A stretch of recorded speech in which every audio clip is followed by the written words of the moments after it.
Produit scalaire et orthogonalité dans l'espace.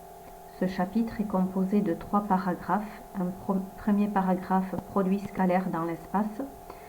L'idée étant de repartir des notions du produit scalaire dans le plan étudié en première, et ces notions que l'on va étendre à l'espace.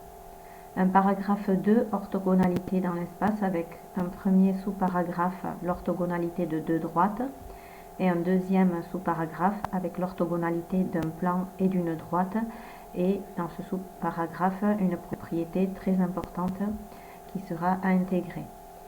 J'ai également créé un troisième paragraphe avec plusieurs applications, en particulier sans repère, pour aller plus loin, en fonction de votre poursuite d'études également. Je vous laisse mettre la vidéo en pause pour découvrir les capacités attendues de ce chapitre. Paragraphe 1, produit scalaire dans l'espace. Petit 1, extension du produit scalaire à l'espace. Le produit scalaire dans le plan vu en classe de première se généralise à l'espace. Vous devriez reconnaître ici la fiche synthèse que l'on avait élaborée en première avec les 4 façons de calculer un produit scalaire. Nous allons le reprendre. Donc le produit scalaire de deux vecteurs u et v, c'est un nombre réel qui est noté u scalaire v, donc avec un petit point entre les deux vecteurs. La formule trigonométrique u scalaire v, c'est la norme de u fois la norme de v fois le cosinus que fait l'angle u avec v. Le produit scalaire avec le projeté orthogonal u scalaire v. Donc si j'appelle u ici dans mon schéma le vecteur rouge, que je peux aussi appeler le vecteur AB. Le vecteur v ici en bleu, que je peux aussi appeler le vecteur AC. Je peux projeter orthogonalement ce point C sur la droite AB. J'obtiens donc le point H. Par définition, donc AB scalaire AC devient AB scalaire AH. Et comme on a deux vecteurs qui sont collinéaires et de même sens, on a donc AB fois AH. On aurait eu le point C par ici. Donc, j'ai le vecteur AB et AC. De la même façon, on va projeter sur la droite AB, on va projeter orthogonalement ce point C. J'obtiens un point que je peux aussi appeler H. Et donc AB scalaire AC devient AB scalaire AH. Mais comme les vecteurs cette fois-ci sont collinaires et de sens contraire, du coup on a égal à moins AB fois AH. Donc bien distinguer entre deux vecteurs, on met un produit scalaire, donc un point. Par contre, lorsqu'on a des calculs à faire avec des longueurs ici, bien entendu, c'est le fois. On peut aussi calculer le produit scalaire par la norme. U scalaire V est donc égal à 1 demi, entre parenthèses, de la norme de U plus V au carré, moins la norme de U au carré, moins la norme de V au carré. On va revenir sur cette formule. On peut calculer le produit scalaire par une quatrième façon, qui sont les coordonnées. Donc si on est dans un repère avec le vecteur U qui a pour coordonnées x, y, z, et v qui a pour coordonnées x', y', z', alors le produit scalaire de ces deux vecteurs donne donc x, x' plus y, y' plus z, z'. Donc formule à connaître. Je rappelle également que le carré scalaire d'un vecteur U, noté mathématiquement par le carré scalaire de U, vecteur U au carré, c'est le produit scalaire du vecteur U par lui-même, donc U scalaire U. U scalaire U, c'est le carré scalaire de U. Et pour tout vecteur, donc le carré scalaire de U, représente la norme de U au carré. Ça c'est très important, puisque si on appelle donc un vecteur U, ici, Je peux aussi appeler ce vecteur U par ses extrémités, c'est-à-dire le vecteur AB. Je remplace donc le vecteur U par le vecteur AB. Ça me donne donc, si j'applique cette formule, le carré scalaire de AB est égal à la norme de AB au carré. Et la norme d'un vecteur, c'est sa longueur. Donc le carré scalaire de AB, c'est au final le carré de AB. Donc ça, c'est très important à retenir pour les simplifications. La norme d'un vecteur est donnée par la racine carrée de x au carré plus y carré plus z carré. Et la longueur AB est donnée par la racine carrée de xb moins xa au carré plus yb moins ya au carré plus zb moins za au carré. Donc deux formules vues en seconde que l'on rappelle ici. Je vous laisse mettre la vidéo en pause pour réaliser les deux applications. La première qui est sans repère, la deuxième avec un repère.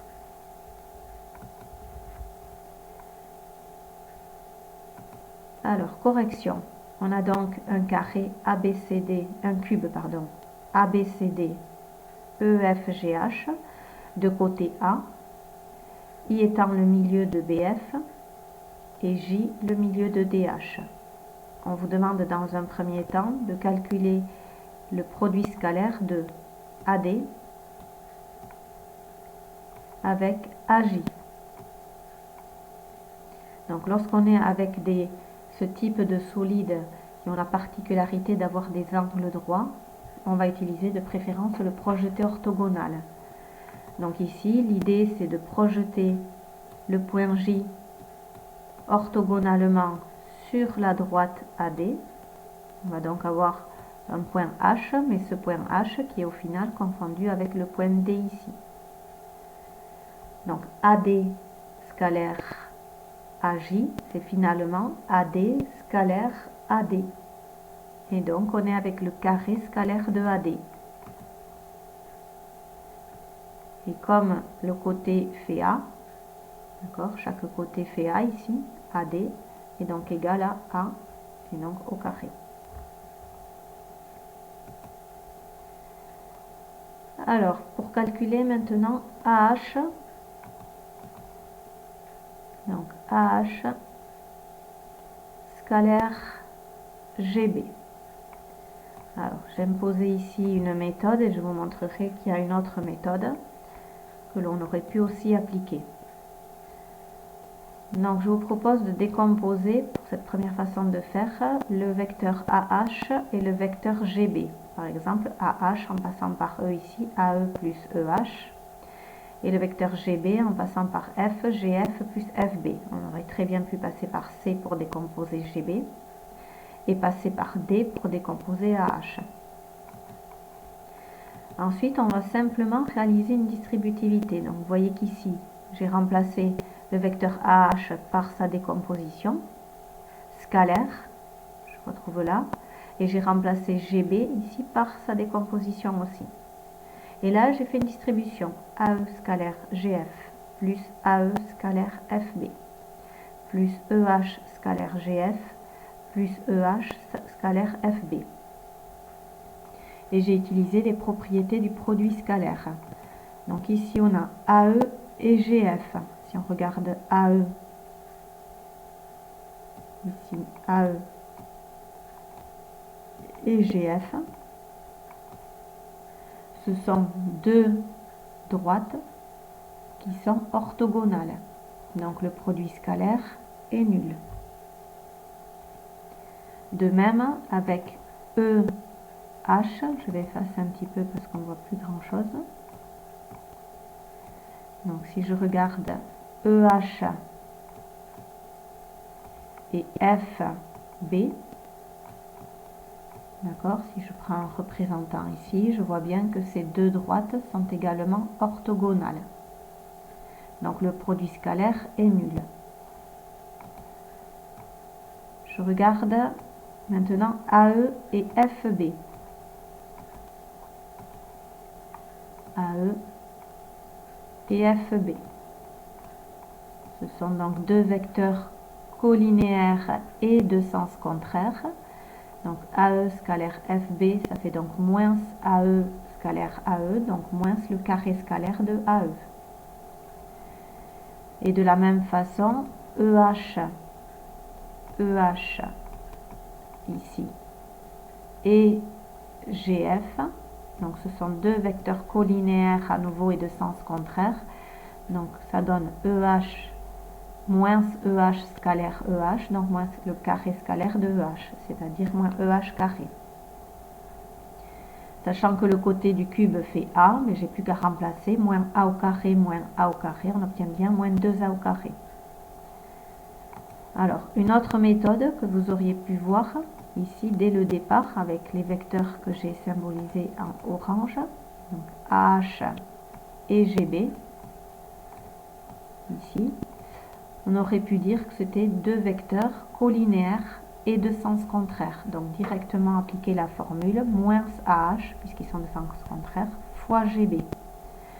Pour trouver ici AH, on peut se placer dans le triangle AEH, rectangle en E, et appliquer le théorème de Pythagore.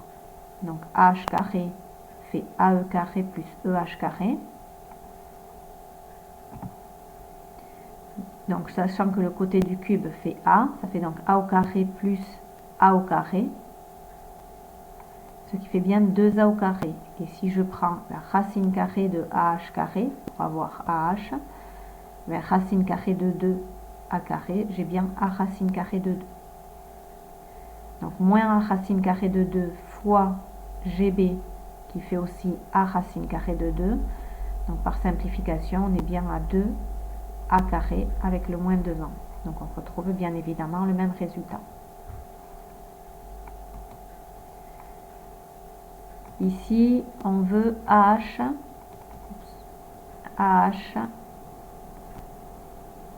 et BF. Donc l'idée, c'est d'aller chercher un représentant de BF. Alors je vais faire un petit peu mieux ce vecteur-là. Donc H et BF. Donc je vais aller représenter ce vecteur ici de façon à avoir le même point de départ. Donc ça donne donc AH scalaire AE, d'accord, ou AE scalaire AH, c'est la même chose, le produit scalaire est symétrique.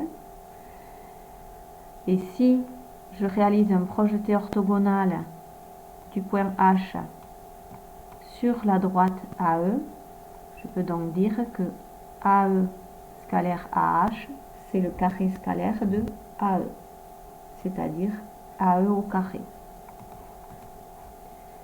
Donc A au carré. J'aurais pu le faire aussi avec la formule trigonométrique et dire que c'est égal à AH, la longueur AH, fois AE, fois le cosinus que fait l'angle entre ces deux vecteurs. Et comme on est ici dans un carré, la diagonale coupe bien ici les deux angles en deux angles égaux, donc pi sur 2 divisé par 2, qui fait pi sur 4. On avait vu un exemple particulier l'année dernière avec un parallélépipède où, attention, la diagonale ne coupe pas ici l'angle en deux angles égaux. Donc en appliquant cette formule, donc on a le cosinus de pi sur 4 qui fait racine carrée de 2 sur 2. AH, on l'a calculé tout à l'heure avec le théorème de Pythagore qui fait racine carrée de 2A. Et AE qui est le côté du cube qui fait A.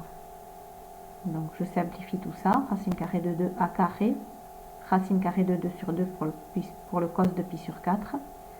Racine carrée de 2 fois racine carrée de 2, 2. 2 divisé par 2, 1. Il me reste bien A carré. Le dernier, AI.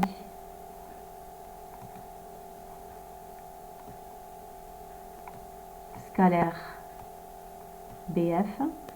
Donc là, l'idée aussi, c'est d'aller chercher un représentant, par exemple, de BF. Donc on peut dire que c'est AI scalaire AE.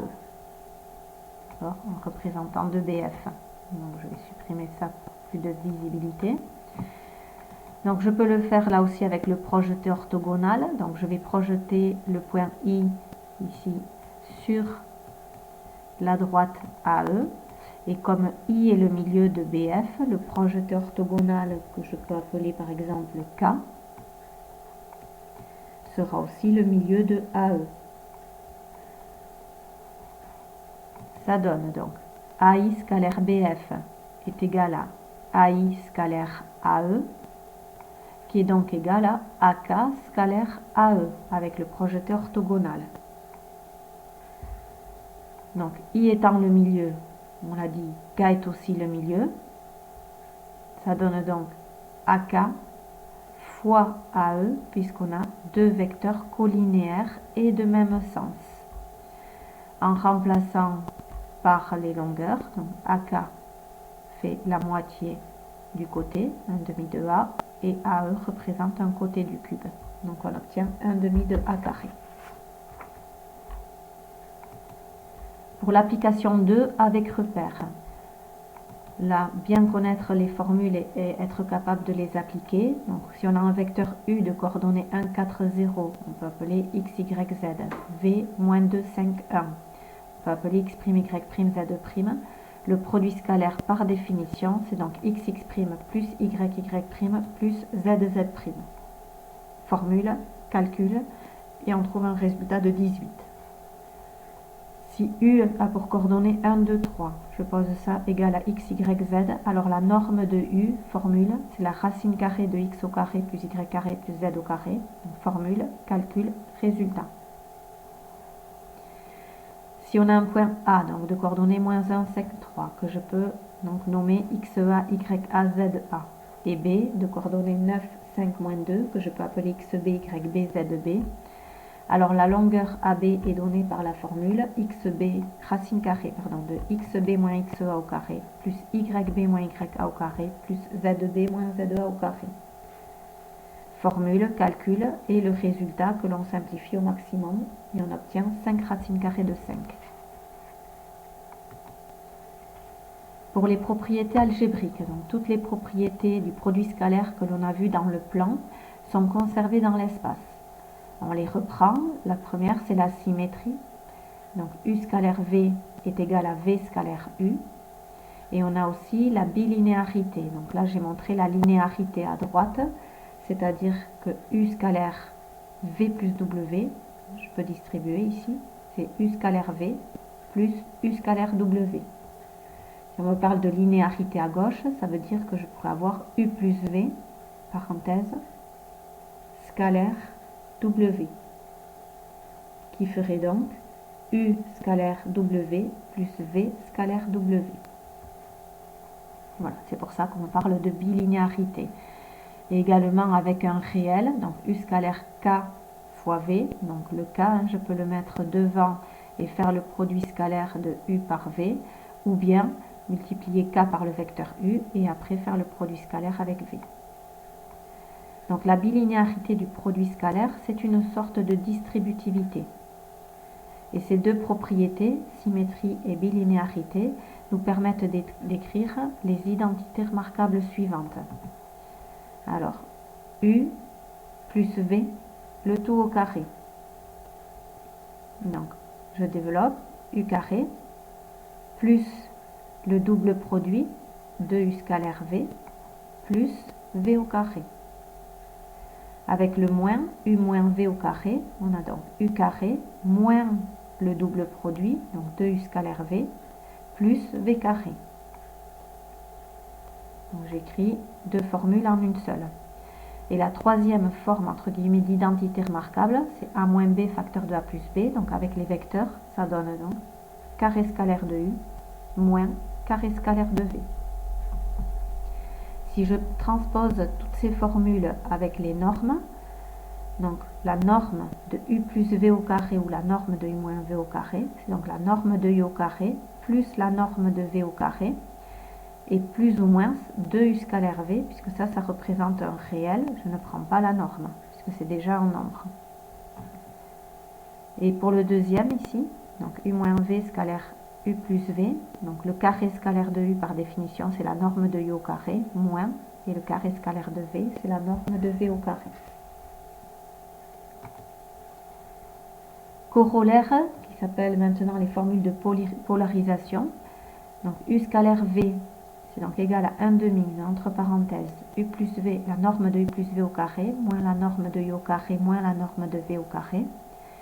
Et l'autre formule, c'est u scalaire v qui est égal à 1 demi, entre parenthèses, de la norme de u au carré plus la norme de v au carré, moins la norme de u moins v au carré.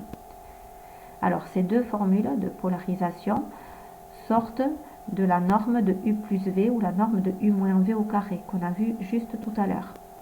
Les identités entre guillemets remarquables. Donc, si je prends par exemple la première ici, avec la norme de u plus v au carré, donc c'est u carré plus v carré plus 2u scalaire v. L'idée, c'est de simplement isoler u scalaire v ici. Donc, j'ai commencé d'abord par 2u scalaire v. Je dégage tout à gauche. Ça fait bien la norme de u plus v au carré, moins la norme de u au carré, moins la norme de v au carré. Et j'ai isolé ensuite u scalaire v, c'est-à-dire que j'ai tout divisé par 2. Donc, j'ai pris la moitié. Et je suis revenue du coup à ma première formule. Si je prends maintenant, entre guillemets, l'identité remarquable, la norme de u moins v au carré, donc par définition, c'est la norme de u au carré plus la norme de v au carré moins 2u scalaire v. De la même façon, j'isole 2u scalaire v. Donc là, j'ai basculé à gauche pour avoir le signe plus. Donc ça fait la norme de u au carré plus la norme de v au carré. Et je bascule ça à droite, moins la norme de u moins v au carré. Et puis, je prends la moitié, ici 1 demi, pour avoir u scalaire v. Et j'obtiens bien la deuxième formule. Alors, en particulier, pour 3 points ABC de l'espace, on a AB scalaire AC qui est égal à 1 demi de AB carré plus AC carré moins BC carré. Alors, cette formule, je le rappelle, on l'a vu l'année dernière, on l'avait démontrée, j'ai refait la démonstration ici. Elle vient de la formule de polarisation, la seconde, que j'ai entourée ici en rouge. U scalaire V, c'est 1 demi de, entre parenthèses, norme de u au carré plus la norme de v au carré moins la norme de u moins v au carré. L'idée, c'est en fait de prendre le vecteur u égal au vecteur AB et le vecteur v égal au vecteur AC. Et j'applique la formule, donc AB scalaire AC, c'est donc égal à 1 demi de la norme de AB au carré plus la norme de AC au carré moins la norme de AB moins AC, le tout au carré. J'ai travaillé cette partie-là en prenant l'opposé de AC qui fait plus CA. Donc le carré scalaire, ensuite la norme de AB au carré, c'est le carré scalaire de AB.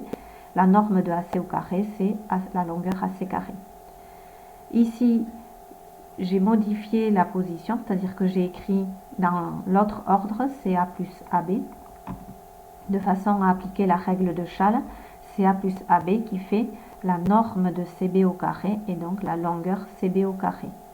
Et CB au carré ou BC au carré, la longueur, on parle de longueur, c'est pareil. Donc je retrouve la formule ici.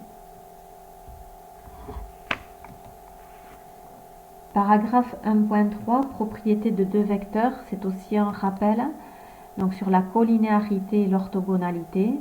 Donc deux vecteurs U et V sont collinéaires si je peux écrire U est égal à K fois V, une relation entre ces deux vecteurs, ou deux vecteurs sont orthogonaux si leur produit scalaire est nul. Donc, très important. Collinéarité, U est égal à K fois V. Orthogonalité, U scalaire V est égal à 0. Par définition, donc, le vecteur nul est orthogonal à tous les vecteurs de l'espace. Et si on est dans une base, donc, si U et V sont orthogonaux, ça veut dire que le produit scalaire est nul. Et on a vu que le produit scalaire, lorsqu'on est dans un repère orthonormé, c'est xx' plus yy' plus zz'. Donc tout ça, du coup, doit être égal à 0. Lorsqu'on est dans un repère. Paragraphe 2. Orthogonalité dans l'espace. On commence par l'orthogonalité de deux droites. Définition, deux droites D1 et D2 dirigées par deux vecteurs directeurs U1 et U2 respectivement. Elles seront orthogonales si le produit scalaire de U1 et U2 est égal à 0. Et elles seront perpendiculaires si et seulement si D1 et D2 sont orthogonales et séquentes. Donc imaginez ici, j'ai représenté D1. Si J'aurai cette définition, ici en rouge, et D2, ici en bleu.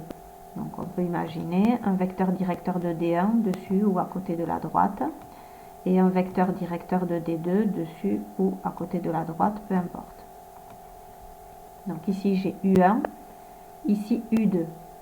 Ces deux droites seront orthogonales du coup, si le produit scalaire des deux vecteurs est nul. Et elles seront perpendiculaires si elles sont à la fois orthogonales et un point commun.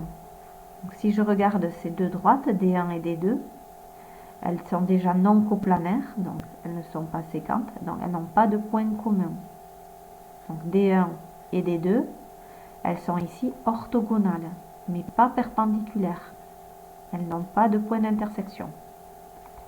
Alors que delta et D2, donc si je calcule le produit scalaire, alors puisqu'elles sont parallèles, elles sont dirigées par le même vecteur directeur, les deux.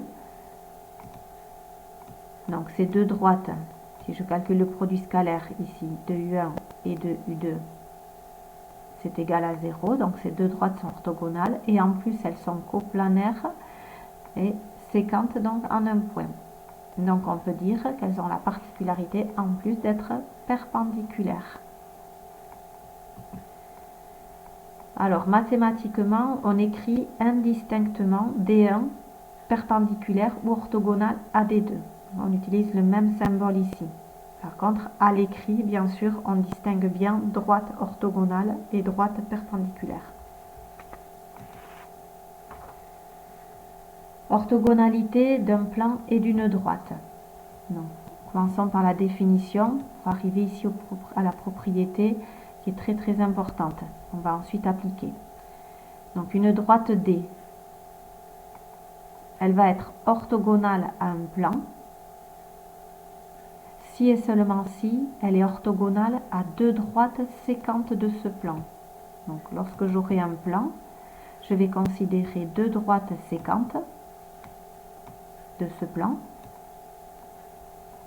Et si j'arrive à montrer que la droite D est orthogonale à cette droite, que la droite D est aussi orthogonale à l'autre droite, donc deux droites séquentes, alors la droite D sera séquente au plan P. Donc on en vient à la propriété qui est à retenir et à être capable d'appliquer. Donc on considère un plan P qui va être dirigé par deux vecteurs directeurs, U1 et U2. Donc vérifiez bien qu'il ne sera pas collinéaire, surtout ces deux vecteurs, sinon ça forme qu'un seul vecteur. Donc un plan P dirigé par deux vecteurs va être orthogonal à une droite D qui elle est dirigée par un vecteur V si et seulement si vous aurez donc U1 scalaire V qui vaut 0 et U2 scalaire V qui vaut 0. Et à ce moment-là, si vous arrivez à montrer ces deux égalités, vous pourrez dire que la droite D est orthogonale au plan. Alors, application 3, je vous laisse faire l'application 3, 4 et 5. Mettre la vidéo en pause. Correction. On a donc A, B, C, D, E, 3, 5 points. On veut savoir donc si la droite DE est orthogonale au plan ABC. Donc vous imaginez votre plan ABC. Peu importe, hein, je place des points ABC dans le plan. Et j'ai une droite DE. Hop. Non, pareil, deux points. Je ne sais pas où est-ce qu'ils sont les points. DE, peu importe, en tout cas, ils appartiennent à la droite. Et l'idée est de savoir si cette droite, ici représentée en jaune, est orthogonale au plan ABC. Donc si on applique le théorème, la propriété vue tout à l'heure, on va donc aller chercher déjà deux vecteurs directeurs du plan. On va ensuite aller chercher le vecteur directeur de DE et vérifier s'ils sont orthogonaux, tous ces vecteurs. Concrètement, ça donne Vecteur directeur du plan, je peux considérer les vecteurs AB et AC. Je calcule donc les coordonnées. Formule, calcul, résultat pour AB et AC. On n'a pas ici, on ne peut pas écrire AB est égal à K fois AC. Donc les vecteurs AB et AC sont bien des vecteurs directeurs. Ils ne sont pas collinéaires, sinon ça représenterait qu'un seul vecteur, il faudrait aller en chercher un autre. Pour la droite DE, son vecteur directeur, c'est le vecteur DE lui-même. Donc je peux appliquer aussi la formule, le calcul et le résultat. J'ai donc ici deux vecteurs AB et AC, deux vecteurs directeurs du plan. J'ai le vecteur directeur ici DE ou ED, peu importe. Pour montrer que DE est orthogonal au plan, je vais calculer DE scalaire AB et DE scalaire AC et montrer que c'est bien égal à 0. D'accord? J'utilise vraiment ceci. Ça donne donc le plan ABC, là j'énonce mon raisonnement. De vecteurs directeurs AB et AC va être orthogonal à droite DE de vecteur directeur DE, si et seulement si, donc on a le produit scalaire des vecteurs qui est égal à 0. Revenez à mon schéma précédemment. Je calcule donc ces produits scalaires avec la formule, calcul et le résultat. Vous avez vu que j'avais posé le vecteur AB par exemple qui est égal à x1, y1, z1, le vecteur AC qui est égal à x2, y2, z2 et le vecteur DE qui est égal à x, y, z, de façon à pouvoir ici mettre la formule du produit scalaire. Je vois que ces deux produits scalaires est nul. Donc on vient de montrer que le vecteur directeur DE de la droite, il est orthogonal à deux vecteurs directeurs du plan. Donc par propriété, la droite DE est orthogonale au plan ABC.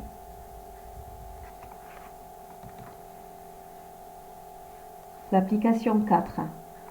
Donc ici on va calculer une distance dans un repère orthonormé. Donc, pour justifier dans un premier temps que le repère D, DA, DJ, DH, ici représenté en pointillé bleu, est orthonormé, eh bien il faut déjà montrer que DA, DJ et DH sont orthogonaux, mais ça c'est la configuration même du parallélépipède rectangle, et en plus ils sont de norme 1 vu les données du texte.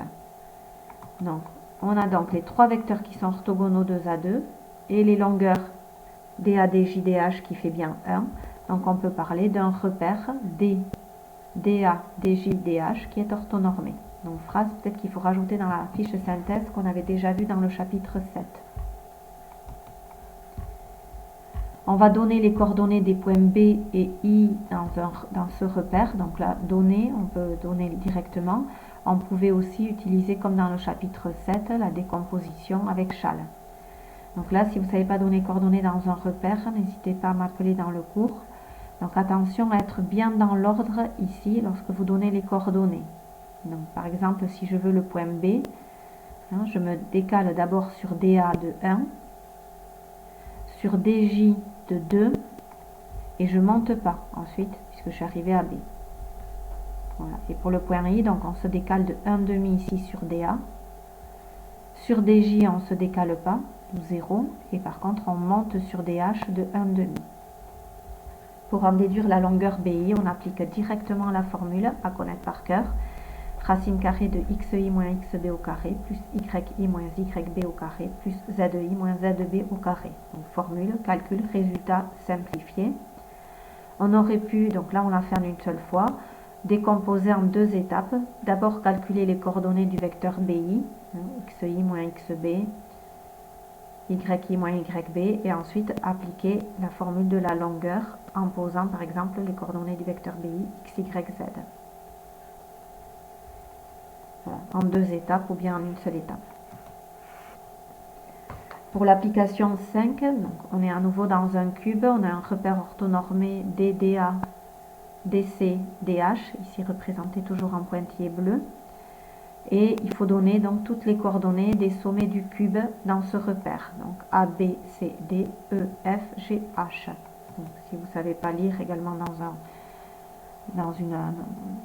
dans l'espace, n'hésitez pas à m'appeler lorsqu'on sera en cours. D par exemple étant l'origine du repère, il a pour coordonnées 0, 0, 0. Le point A, je me décale bien dans l'ordre ici de DA, j'arrive direct au point A, donc 1 et 0, 0 pour le déplacement sur DC et DH, etc. Montrons que AG et HF sont orthogonaux, on va calculer les coordonnées de ces deux vecteurs, donc formule calcul résultat. On va calculer le produit scalaire de AG et de HF en appliquant la formule xx' plus yy' plus zz'. Et comme on trouve un produit scalaire qui est nul, alors les vecteurs AG et HF sont orthogonaux. Alors je vous propose une fiche synthèse de géométrie dans l'espace à personnaliser bien sûr, à rajouter en fonction de ce qui vous semble nécessaire, notamment par exemple justifier que c'est un repère orthonormé.